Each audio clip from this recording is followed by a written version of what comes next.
Well, Brian's very generous in his introduction. Somebody said yesterday, Gleaves may be the director of the Hauenstein Center, but Brian runs the Hauenstein Center. Thank you, Brian. That was very generous. Well, to talk about Abraham Lincoln and to tell an audience something new is a daunting task. One of the things that I think stands out about Abraham Lincoln more than anything else is the heights to which he rose, considering the depths in which he started.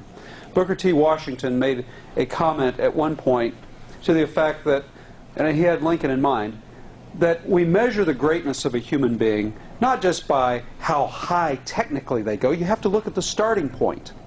The starting point is essential. And if you look at somebody like, and I don't mean this in any sense to diminish the accomplishments of other presidents, but if you look at a George H.W. Bush, for example, whose father was a senator, and he rises to the presidency, or you look at George W. Bush, or you look at John Quincy Adams, and you look at how they rise, or if you look at a Benjamin Harrison, where it runs in the family. Now, again, I'm not denigrating what these men have done. They got to the top. They got to the White House. But they started on a platform that was up here to move this far. Not so with Lincoln. Lincoln's down there. And we're going to talk about that a little bit. We're really fortunate in American history to have such contrasting styles of leadership. When you look at George Washington, here was a man who was able to walk into a room and there was unanimous consent among everybody present that he was the leader. Now, how many of us sitting here, if we were to pluck one of us from this crowd, could say that about ourselves? Well, I mean, humbly speaking, I know I can't. I would have to earn your respect. I might not ever get to that point where unanimously you would say, oh, well, there's your leader. Washington would come into a room, and 4 times he was chosen to be unanimously leader of the endeavors that he led. With becoming general of the Continental Army, and then the president of the Constitutional Convention of 1787, and then twice elected president of the Electoral College unanimously. Lincoln presents a very different kind of great leader. Now, he was tall. He stood out at 6'4", 180 pounds. He stood out from other men of his generation. But you can't just have height. And most of our presidents do have height. But that's not enough. So let's go a little bit into what it was about Lincoln that made him able to be a founder of a modern political party, made him able to be the leader he was, made him able to overcome the obstacles that Booker T. Washington referred to get him to the point he was. Because it is a story that's very human and one that our students can identify with, one that every one of us who has suffered and had hardships to overcome wants to identify with. Because it gives Lincoln this heroic status, as Brian Flanagan pointed out yesterday in his paper, a mythic status. A mythic status for a human person to rise that far and overcome that many obstacles. So what's the first thing you would have noticed about Abraham Lincoln were he to come into this room? I think you would notice his personality. He was a solid people person. After you got over the fact that he was tall, after you got over the fact that he was ugly, he regarded himself, of course, as ugly. He knew that he was not a handsome man to behold. And the people around him, of course, had made jokes, and he understood that he had to use self-denigrating humor about his own appearance. And he did that splendidly. And it immediately put people at ease. There was a lot of speculation that he had Marfan syndrome, which would have also account for his appearance.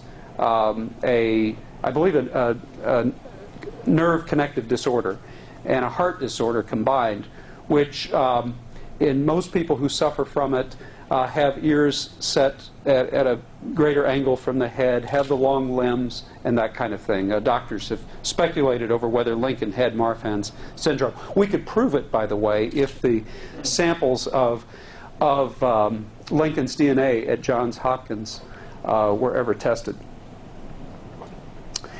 But I think the first thing you would notice is that he had a personality that would be very attractive to you.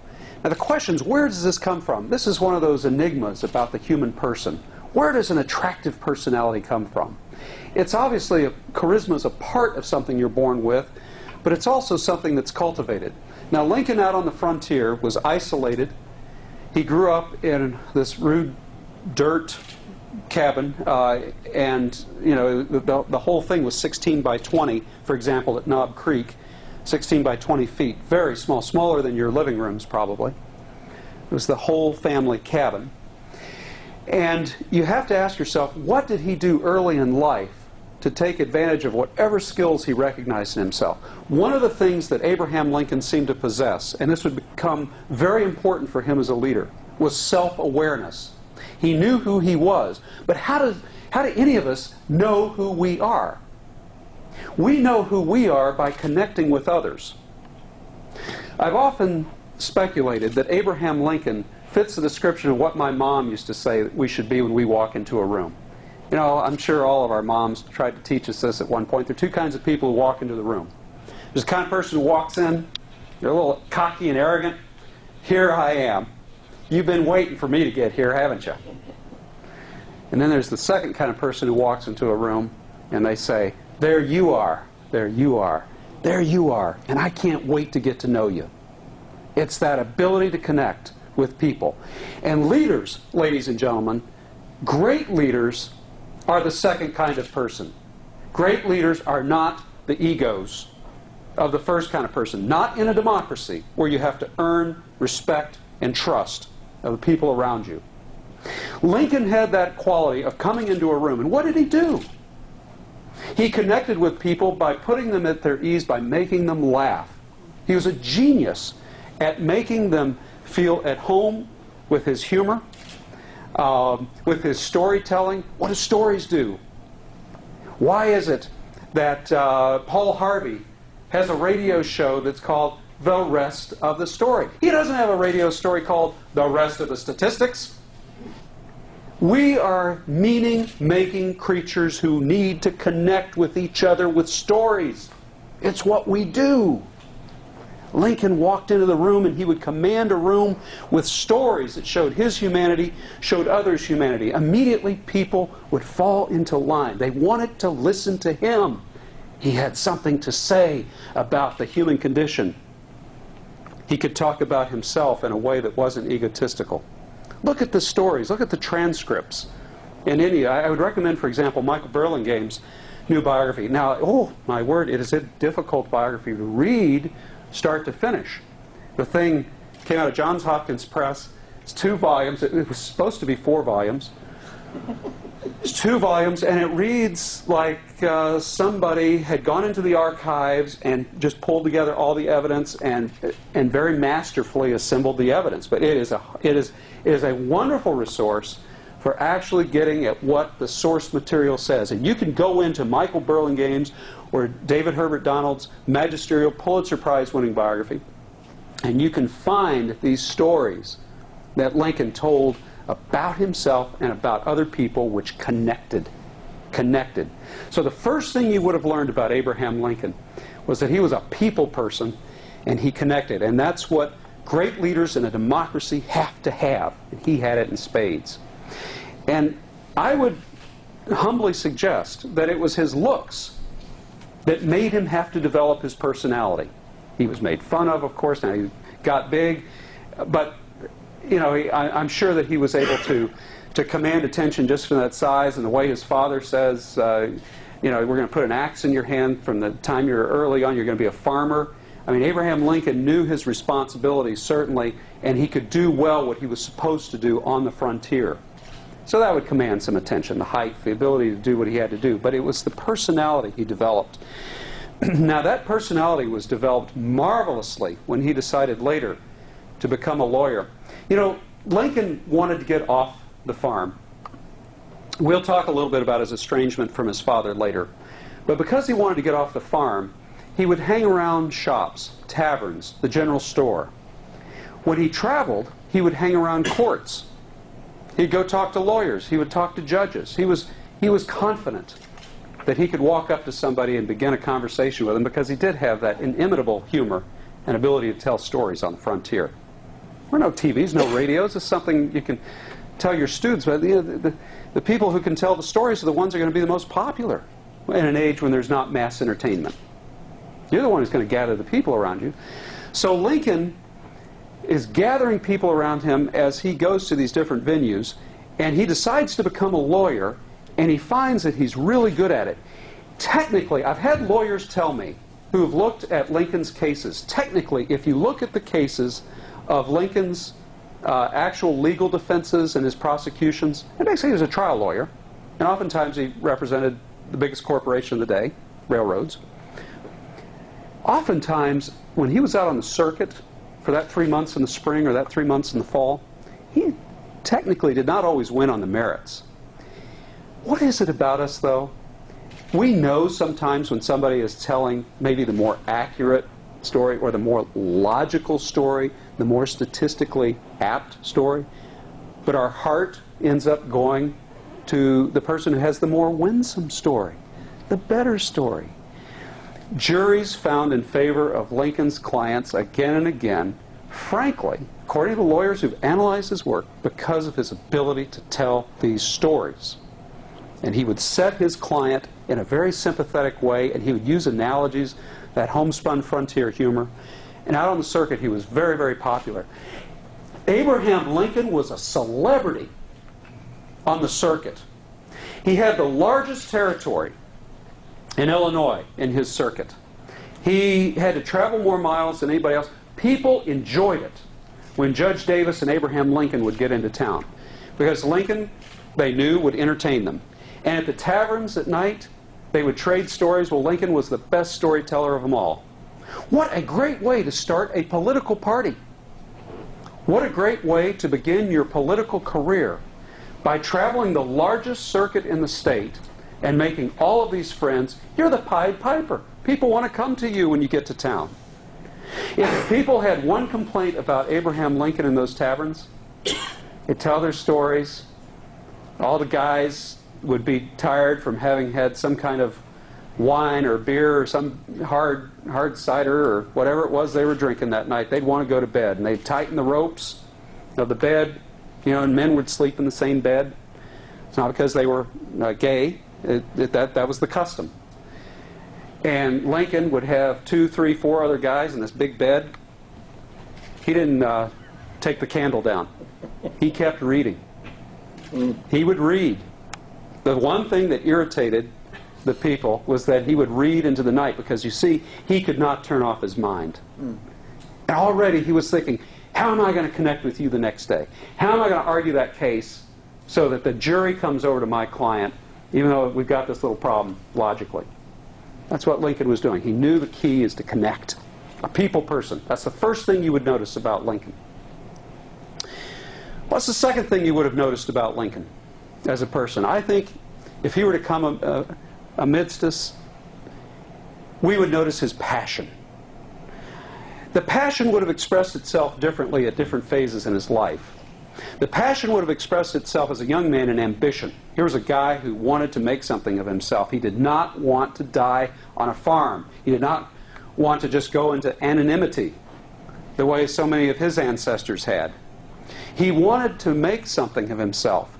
And over the years, as you read Lincoln biographies, over the years you see this transformation from sort of a self-centered ambition to put your scent on the world into something much greater that's going to turn into a desire to serve a cause much larger than himself. And when he has all that time to read at night, and he's going back and he borrows the Indiana legal code, and at the front of the Indiana legal code, when he's about a 22-year-old starting to read the law, what's in the front of the Indiana legal code? The Declaration of Independence, the Constitution. He's reading them. He actually goes. Now, of course, you talk to lawyers in their legal training today. Lawyers today complain, especially if they're interested in constitutional law, they don't take courses in the Constitution.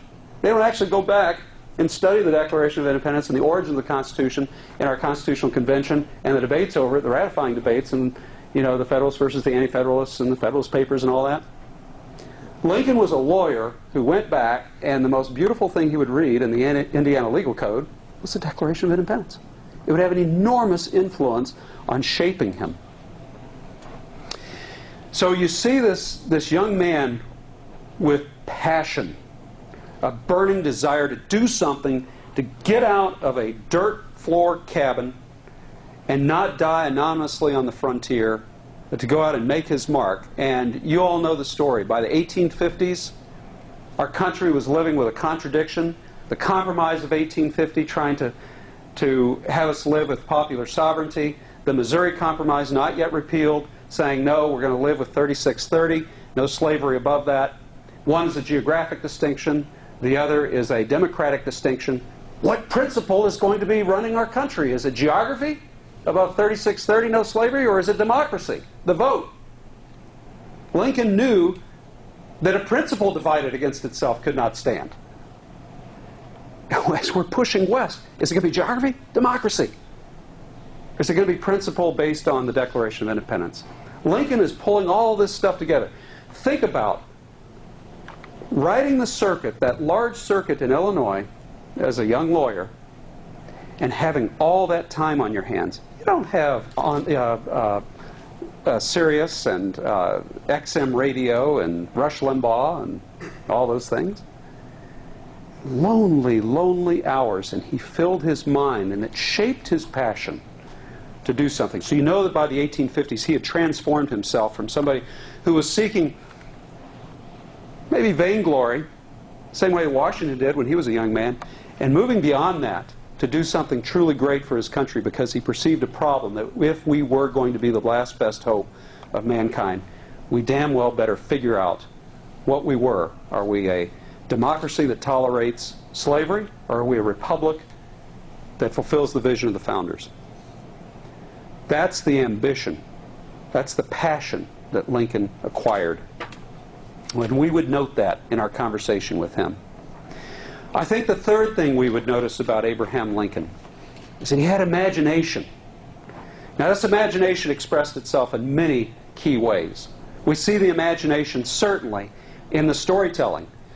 And biographers are very quick to try to tease out, when they read all the stories about Lincoln, which stories he made up and which stories just, pretty much came down and he transmuted them some way. Lincoln had a tremendous capacity to imagine, to see things that aren't actually physically there in front of you. That's what the good storyteller does, to entertain. He takes you out of your tough existence for a few minutes. He transports you someplace. To make somebody laugh is usually to separate yourself from your existence a little bit. It presents a little bit of irony about your condition. Lincoln was a master at these things because he had the imagination, the vision to see what was not there. Now, that's on a small scale. This is personal interactions. What about the big scale vision that really defines a statesman? Statesmen have to have vision. They have to have that capacity to imagine what is not there and what needs to be improved. Well, he certainly had it when you look at the way he viewed this country. Now, most people, when they study Lincoln, and certainly when we teach it, we emphasize the North-South connection. And Lincoln fixed it in his mind that this nation has to be united, North and South, so that we can survive. It's the same issues that Hamilton had confronted at the Constitutional Convention. It's the same things Henry Clay had said in all of his writings, working out the compromises that the great compromisers himself had worked out. They knew the country had to have the glue to stay together. But Lincoln also had an East-West vision. It was a continental-wide vision. Scott, in the previous talk, spoke about it a little bit. Several times it has come up in this conference. Lincoln had the ability to say that we were going to be the greatest country on the earth because he could see it. And he knew certain things had to happen to make that come about. He knew, for example, that the East Coast and the West Coast had to be knit together with a railroad using the latest technology. He was a technology geek. He was fascinated with the telegraph. He fought the first telegraph war, really a large-scale war in human history. But he knew that we had to knit the country together so that there'd be the expansion of a free republic. And he knew that to support the expansion of a free republic, not only would you have a railroad to move people and goods and their services so that they could enter a larger economy. They wouldn't just be subsistence farmers on the back 40, you know, growing what they could and then just sort of sustaining themselves and their immediate neighbors. No, those railroads enable these farmers, these citizen yeoman republicans now, to enter a global marketplace to ship their goods, and then those goods end up going any number of places, and then they, through their wealth, get the goods in return. He sees this great economic empire. An empire, perhaps, that would not just acquire lands, but would acquire wealth, that would grab wealth increasingly from around the world, because American farmers, American manufacturers were producing what the world needed. He had this great vision for this that he supported also, if you look at the Homestead Act, people actually to go out and populate the West. And then if you look at the Morrill Act and the great land-grant universities, and we're very blessed in this state to have Michigan State University, founded in 1855 before the Morrill Act, but they claim that they are the first land-grant university, and we honor them as such at Michigan State. So it's really a remarkable legacy that Lincoln gives us, not just in terms of North and South and preserving the Union, and of course, in a hierarchy of things, we would all emphasize that, but also East and West, that he saw that we would become a global economic superpower, and that is a very key sense in which he was the founder of a modern political party. He understood that this country would continue to grow if we did not step on our own progress in our march west and in solving our problems with labor and slavery. He had that great vision. What would be something else that Lincoln had that we would notice? Okay, we've talked a little bit so far about the fact that he was a people person. He connected with us. He came into a room and he connected with us. He told us stories. He made us laugh.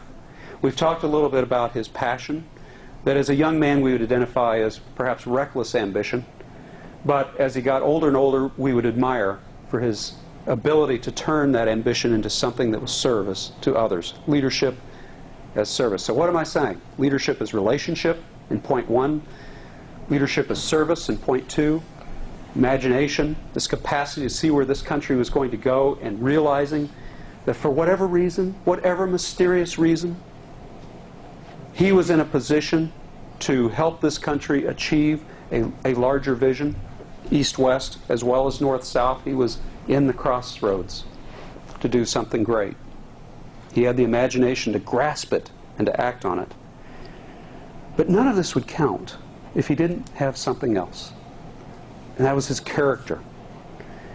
Abraham Lincoln knew he possessed a strong character, and when you know his biography, you certainly see why. Let's talk a little bit about his origins. Abraham Lincoln comes from as I say, a cabin. Some people say, it's controversial. Some historians say that he was even poor. His family was poor by the standards of the Kentucky and Indiana frontier. Other historians point out that his father, Thomas Hanks, at one time had 2 horses, had title to 2 pieces of property. Now he lost them. But the point is, this was a very insecure existence. And you went in and out of relative prosperity. I mean, prosperity on this frontier, when you actually go and look at these cabins, it's not in any sense that we would call prosperity. Lincoln had to overcome tremendous material poverty to get where he got in life. He overcame, of course, being isolated, not having access to books, going to an ABC school for exactly 1 year of his life. He had 1 year of formal schooling. I always make the distinction between education and schooling.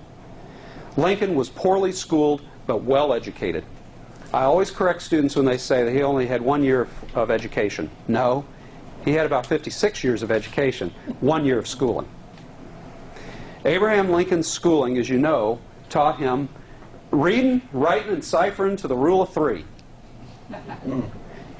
So what was this incredible mind doing? He was drawn not to the farming life. Why, he didn't even like the hunting on the frontier. Just let me have a little digression here. When he was 7 years old, he was alone in the cabin, and there were some turkeys out, and you know, he's tested. All boys, like all girls, test themselves. How do I become a man? How do I measure up to my dad? My dad's so critical of me. And so he shot the turkey, and he felt so bad about it. From the age of 7 on, he claims he never again shot anything larger than a rabbit, because it made him feel so bad. This is a kid who did not fit into the frontier, in other words. This is why he wanted to get off that farm and go to the store. He wanted to be a surveyor. He wanted to be postmaster. He wanted to take that barge down the Mississippi River. Whatever it took, he wanted to get off the farm. Of course, he eventually, as you know, becomes a lawyer and a politician and then a statesman.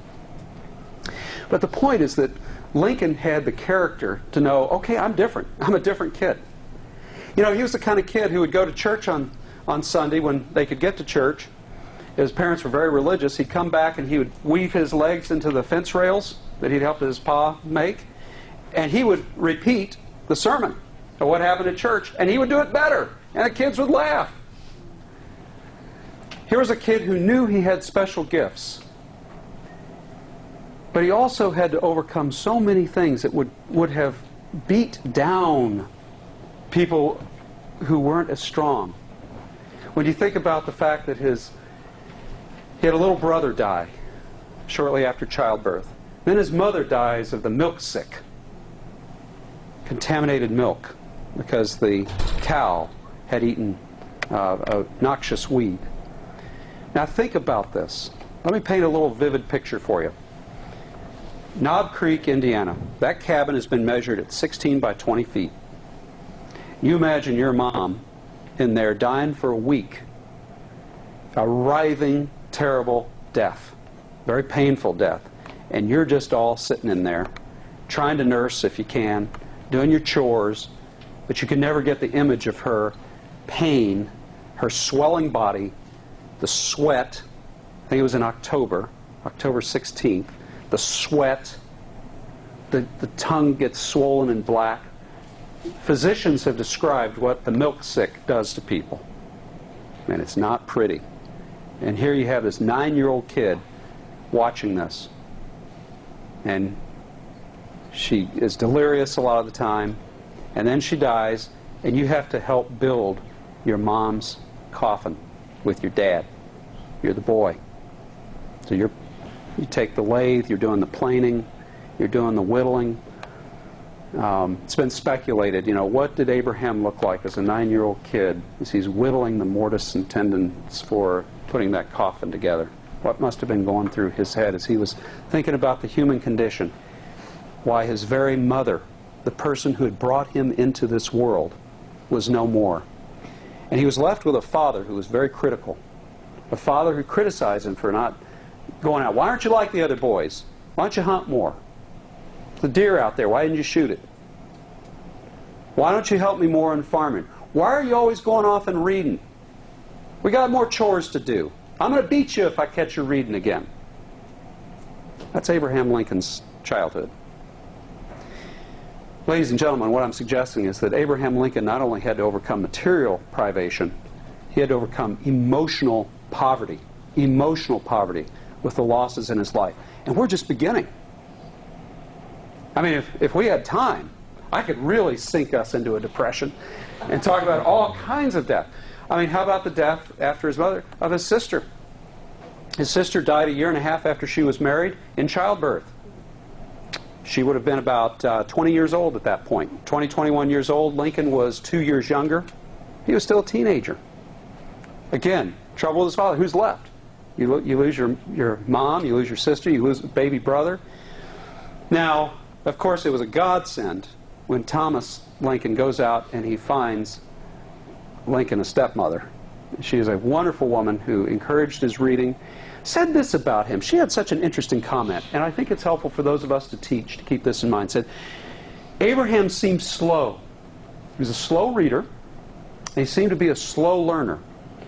But she said she used to watch him struggle with something, and he'd put the book down after he read it, and he would work out whatever it was that he was trying to read. A line from the Bible, a line from Shakespeare, Euclid's geometry, whatever it was. He was teaching himself. This guy's an autodidact. And he would work it out, and she would say, and then she would talk to him. The stepmother Sarah would talk to Abraham. What do you reckon over there? What are you reading? And he would explain it. He would put it all back together in his own way. And he'd take his sweet time to figure it out, but then once he had it, he locked it in. Now, what a marvelous way to learn. And he was confident in that manner of learning. And that's how he taught himself to go through law, through a legal education and everything else, was because he was confident in his ability to pick up information on his own time and in his own way. And that's humbling for us as teachers. We need to remember that. But he had this character that where he knew he was different. He had a character that could overcome the emotional poverty of many deaths. A lot of speculation has been shown over the relationship with the first so-called love of his life, Anne Rutledge. Some historians swear that it's a mythical romance. Others, and I think the tendency now is more to say, no, there was something there, because Lincoln had to cope with a liability in his own temperament. He was prone to depression. And you see his first major bout of depression in his 20s when Anne Rutledge dies. So depressed that he throws himself on her grave because he cannot stand the thought of rain and snow falling on her gravesite, on that mound. That depressed. So depressed that his friends, like Joshua Speed, who knew him best as a young man, said, you know, we need to take your knives away from you. So depressed that the speculation is that poem that appeared in Salem, New Salem, Springfield, about 3-4 months after Anne died, was a poem about suicide. It was anonymously written, but it has all the marks of Abraham Lincoln's writing. That depressed. He had at least 6 major episodes of what today would be called clinical depression, where he would take to his bed Abraham Lincoln. Here we imagine this guy, he's ambitious, and he's smart, and we imagine a guy who's a fully competent adult, but he would literally, he went to Joshua Speed's family's house, and he lay in bed. He was so grief-stricken. Is this not a guy we can relate to? All of us have had bouts of depression. All of us have had setbacks. All of us have felt like it was our last day. We don't know that about Washington. I deliberately contrasted Lincoln with Washington at the beginning of this talk. We don't know that intimacy of detail about Washington, but we know it about Lincoln. And that's why we identify with him, and that's why, we learn so much more about a leader in our system of government who has to earn trust and has to reveal some of his humanity, or her humanity, to lead us. So the strong character is really important in Lincoln. Lincoln also, imagine, we think politics is rough and dirty today. You've heard from the other speakers, and surely you know about the vitriol that was conveyed about Lincoln's personal appearance. He was called a baboon in the press. In the press, the cartoons. Go to Springfield. There is a place in the museum, the Lincoln Museum there, that shows all of the newspaper editorial cartoons about Lincoln. And you will find them scurrilous. You would never see a John McCain. You would never see George W. Bush portrayed in such a vicious way as Abraham Lincoln was portrayed. Here's a guy who had a strong ego. He could take it.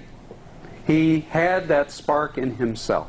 And he knew that he would be able, if he could just position himself, he had the strength of character to overcome that material privation, the emotional poverty, and to be able to do something truly significant in his life because he wanted to.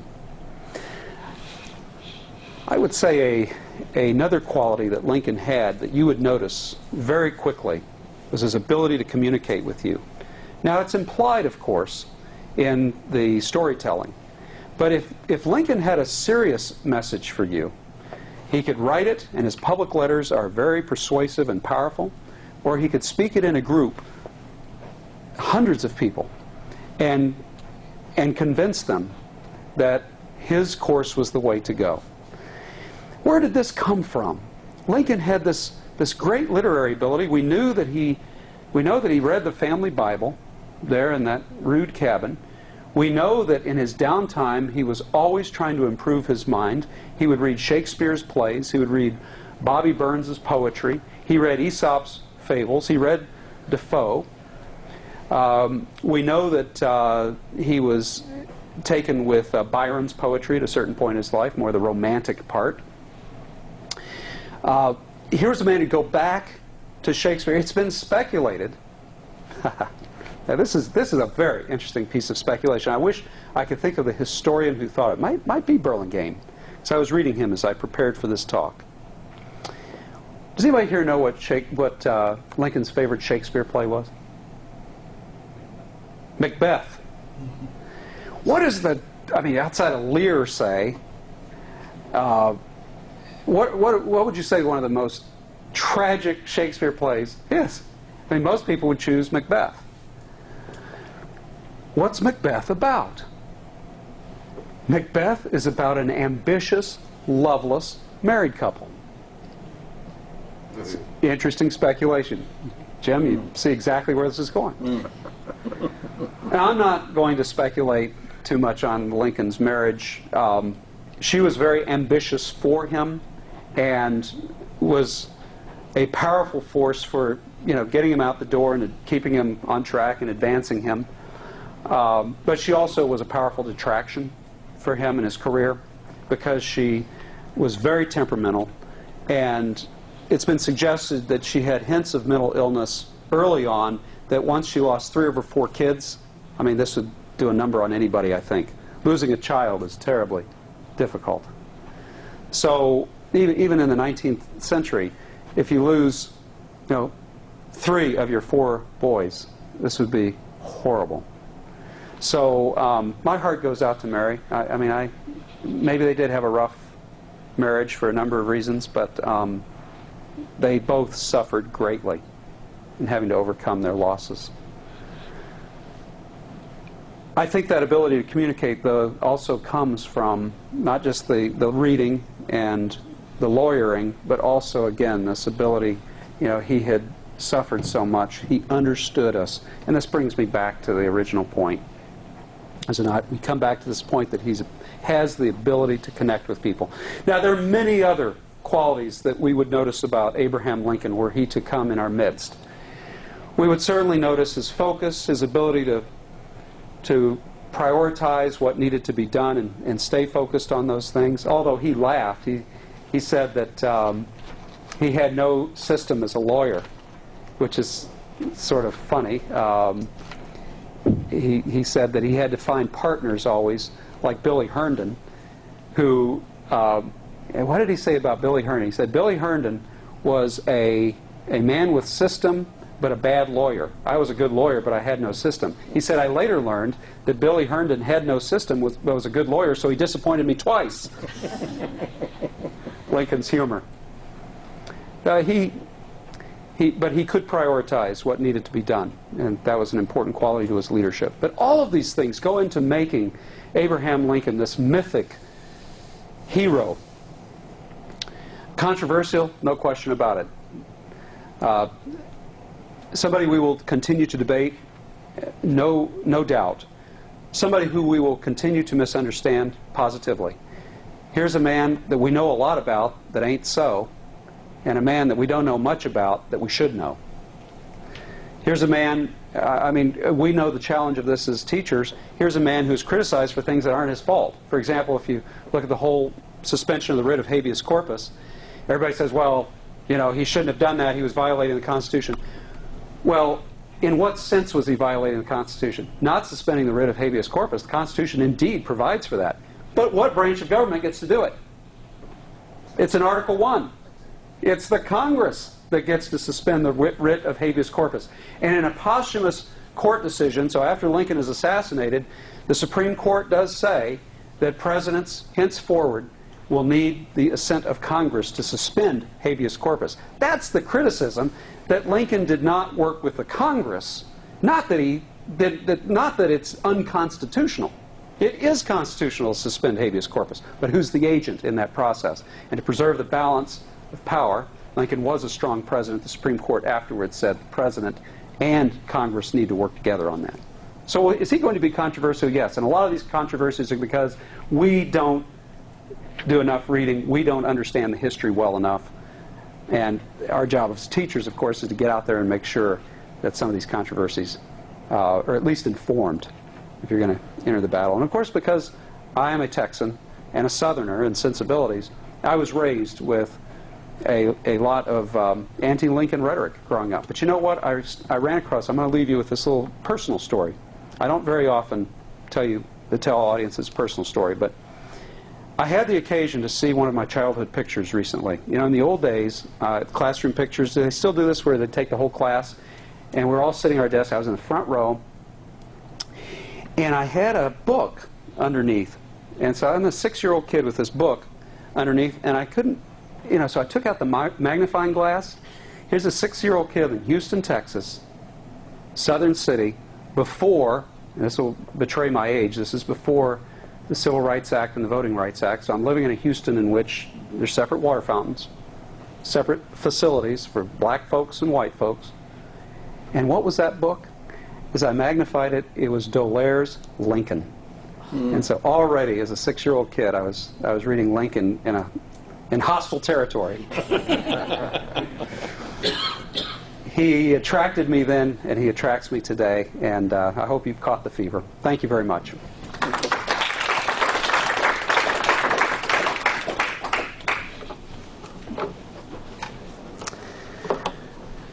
Yes, sir, a question? Yesterday he was referred to as a deist, and I think I was watching PBS on Lincoln, and they were talking about the evolution of faith in his life. Could you kind of give us a quick summary of how that plays out as far as... Lincoln was probably very much a non-believer as a kid, or certainly a skeptic. We would call him a skeptic because some of those little stories that he would tell while his legs were woven into the fence rails were making fun of the preachers and the absurdity of the universe, no doubt. And he'd get kids to laugh at miracles and things like that. But there's no question that suffering and going through the life he lived, and then by the time you get to the second inaugural, there is no question that this is a man who in some sense is a believer. He believes in providence. It's mysterious to him. He's not a churchgoer. He's not somebody who would sign up for a denomination. But his religious faith is a matter of fascination, I think, for people who want to plumb the depths of this man and try to get to know him better. He was saying, I've looked for what are the hints of a growing faith, and I've looked for the hints. And I believe in the Peoria speech, and in some of the speeches of the 1850s where he's wrestling with the expansion of slavery into new territories, you do see Lincoln saying, if we don't resolve this, it's in the hands of God. I would argue 10 years before his second inaugural address, where he talks about an inscrutable God, I would argue that already in the 1850s, he's wrestling with the mysteriousness of providence. He knows, or he senses that he has a special role in this world, and providence put him in a place to do something at this crossroads, east, west, north, south that I spoke of. But he also believes that about his country. I mean, he really, you can tell that there's this divine element in it that's very important to him to get right. He knows that both sides are praying for victory in the war, but he knows that neither will be granted fully their wish in their most heartfelt prayer, in the groanings of the Holy Spirit, or however he would have thought about that interiorly. But we just know that he struggled with this, and it's one of those questions, you know, we imagine what Lincoln would be like. What would we notice about him? Is he sort of a cross between Ronald Reagan and George Washington? Or, I mean, how do we, you know, the jokester on the one hand who puts you at ease with stories, but something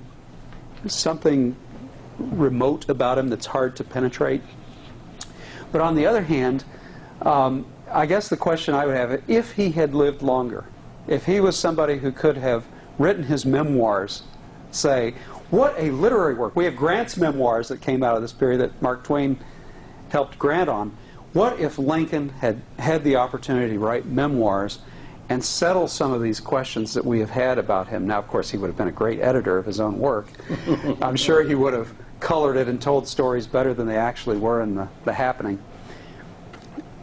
But one of the questions I would have had was to put to him was his religious struggles. I think they were profound. Do you have a comment on Darwin's theory? Because I know it had just come out. Yeah, the 1850s. That's a great question, and I think the editorial cartoons poking fun at him that made him into a baboon, those were comments that probably were colored with a little bit of Darwinian theory about Abraham Lincoln.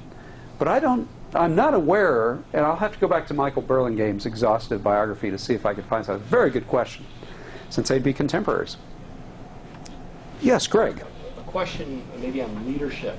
When we talk today about George W. Bush, there's some talk that perhaps in the future we may look back and think of his leadership differently, as though leadership can be reappraised or revised, which would suggest that in the moment maybe leadership is not self-evident. When you look at Lincoln and leadership, and I can anticipate what you'll say based on your presentation, but is leadership under Lincoln both self-evident in the moment as well as receiving a positive reappraisal as historians look back at him? Is that a useful way to consider leadership? Can leadership be reappraised where I don't have it, it's not self-evident, but yet be regarded differently? I think that is a very wonderful thought, because we know that a number of presidents have been evaluated more positively with time, and some have gone down a few notches.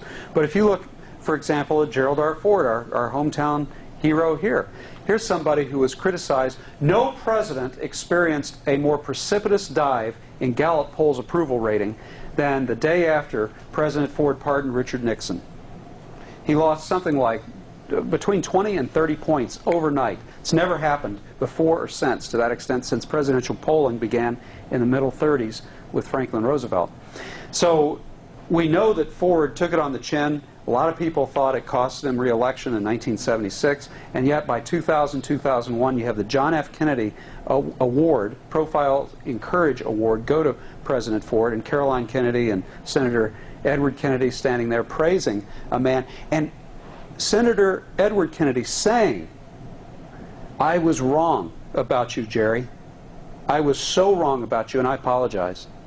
Now that's interesting. We know that Richard Reeves and Bob Woodward and a number of journalists who were very perceptive and writing very actively at the time changed their opinions. Now this happened over a period of less than 30 years, about 25 years. So if it can happen to Ford in 25 years or so, in a 24/7 news cycle, it can certainly happen to any president. We know what happened also with Truman and John Adams. A guy named David McCullough came along and all of a sudden resurrected the reputations of these guys. Truman went out with among the lowest approval ratings of any modern president, down in the low 20s, depending on the poll you're looking at in the week. And yet now he's considered a near-great president. Plain speaking, made tough decisions, set the paradigm for the Cold War that would enable us to keep from surrendering or blowing ourselves up. He's considered a hero. Same with John Adams. Eisenhower, you know, Fred Greenstein's book on the hidden hand presidency comes out.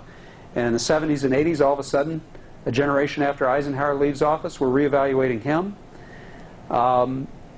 So Lincoln has certainly experienced ebbs and flows, and will continue to. The latent leadership qualities that maybe were not recognized at the time do come out over the course of time. And I've often said, and it's not a political statement, I am not making a partisan statement pro or con with George W. Bush, but the historian hat in me just says, just wait.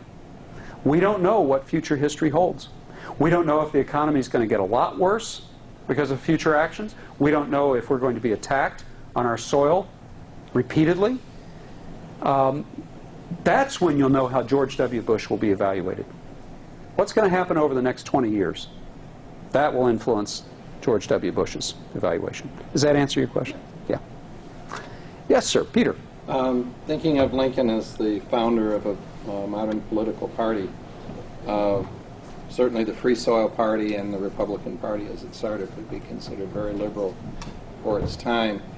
And within a relatively short period of time, the Republican Party becomes very conservative. And so there's a transition. Where does this transition take place, and how much of it happens before Lincoln is assassinated? Well, of course, the Republican Party becomes split in two under Lincoln, and you have the radical Republicans, and then you have the more moderate Republicans. The split, of course, divides the whole country. I mean, the whole policy, Reconstruction policy, of course, is debated. So the Republican Party suffers for that. But the Democratic Party, likewise, turns around. I mean, the Democrats in the 19th century were the imperial party. They're the party always expanding. You know, the party, you know, go attack Mexico, and that was the Whigs. It was always, the Whigs always saying, hold back, we don't want an imperial party. The Whigs will be pro-business, anti-imperial. The Republicans, pro-business. What have they become? I mean, some people in recent years have said the Republican Party has become certainly quasi-imperial. These transformations are fascinating, and if you compare a Republican Party platform now with one from, say, 150 years ago, look at tariffs. Republicans used to be the party of high tariffs to please northern industrialists. Well, now, of course, Republicans want to be the party of low taxes, and if you look at another. Look at government improvements, internal improvements. Whigs and Republicans were always voting for internal improvements in the economy. The government would pick winners and losers and help railroads and canals and telegraphs and all kinds of corporations. Now, of course, the Democratic Party is considered the one taking the lead on big public works projects. This is the fascination of being a historian. I love it. I mean, you cannot keep still. You cannot just depend on the last book you read, and you cannot just depend on the nostrums you heard. You know, some entertaining speaker say once, I mean, you've got to keep working hard to understand how we got where we are. And I'm sure that's what attracted many of you and keeps you in the teaching profession. It certainly attracts me as well. Well, thank you very much. I enjoyed your audience very much. Bye-bye.